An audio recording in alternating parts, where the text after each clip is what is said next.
Hi, my name is Annie. Welcome to the Walking Word, where we go through the Bible in a year. And for us to be able to finish the Bible in a year, we do a minimum of 5 chapters a day. I read it to you as part of discipling. And today we're reading Genesis chapter 34. The rape of Dinah. If you can remember Dinah, Dinah was one of Jacob's daughters. Dinah, the daughter whom Leah had borne to Jacob, went out to visit some of the women of the land. When Shechem, son of Hamor the Hivite, who was chief of the region, saw her, when he saw her, he seized her and laid with her by force. Since he was strongly attracted to Dinah, daughter of Jacob, indeed was really in love with the girl, he endeavored to win her affection. Shechem also asked his father Hamor, "Get me this girl for a wife." Meanwhile, Jacob heard that Shechem had defiled his daughter Dinah. But since his sons were out in the fields with his livestock, he held his peace until they came home. So he didn't tell anyone what had happened until the sons came home. Now Hamor, the son of Shechem, went out to discuss the matter with Jacob. Like, hey, my son has probably defiled, has raped your daughter, but I want to make peace by marrying her. Now Hamor, the father of Shechem, went out to discuss the matter with Jacob, just as Jacob's sons were coming in from the fields. When they heard the news, the men were shocked and seized with indignation. They were pissed. What Shechem had done was an outrage in Israel. Such a thing could not be tolerated. So for the people of Shechem, this might be your thing, where you rape girls, then you try and marry them after. But for us Israelites, this is not how we roll. This cannot be tolerated. Hamor appealed to them, saying, "My son Shechem has his heart set on your daughter. Please give her to him in marriage. Intermarry with us. Give your daughters to us, and take our daughters for yourselves.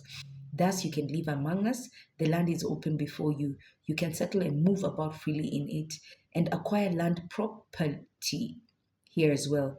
Then Shechem too appealed to Dinah's father and brothers. "Do me this favor, and I will pay you whatever you demand of me.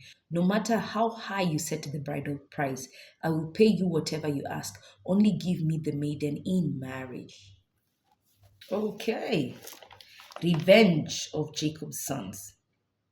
Jacob's sons replied to Shechem and his father, Hamor, with guile, speaking as they did because their sister Dinah had been defiled.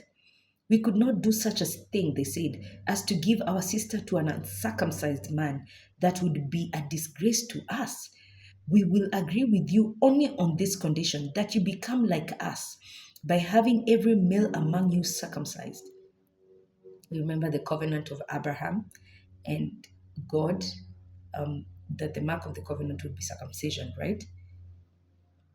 "Then we will give you our daughters and take yours in marriage. We will settle among you and become one kindred people with you. But if you do not comply with our terms regarding circumcision, we will take our daughters and go away." Their proposal seemed fair to Hamor and his son Shechem.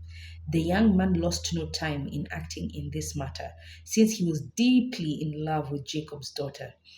Moreover, he was more highly respected than anyone else in his clan. Highly respected, it makes you start wondering, what is Shechem all about? That a man that can do this sort of act is the most respected in his clan. So Hamor and his son Shechem went out to their town council and thus presented the matter to their fellow townsmen. "These men are friendly towards us. Let them settle in the land and move about it freely. There's ample room in the country for them. We can marry their daughters, and they can give us and we can give our daughters to them in marriage. But the men will agree to live with us and form one kindred people with us only on this condition, that every male among us be circumcised as they themselves are. Would not the livestock they have acquired, all the animals, then be ours? Let us therefore give in to them, so that they may settle among us." You can already see the greed. All the able bodied, yeah, so young men, probably teenage men as well.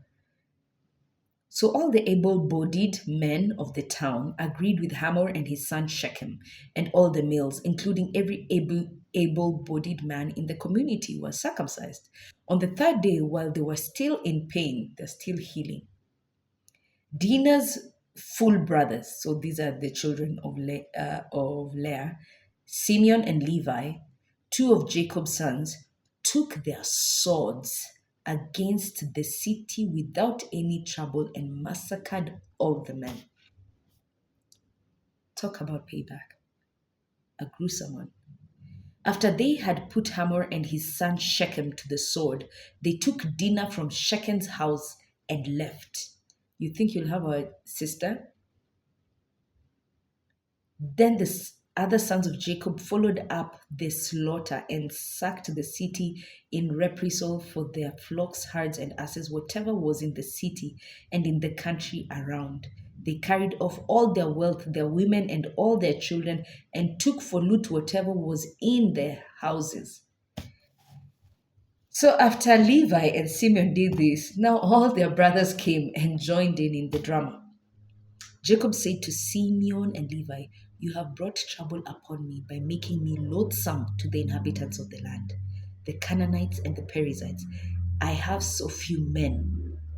I have so few men that if these people unite against me and attack me, I and my family would be wiped out. But they resorted. Should our sister have been treated like a harlot?"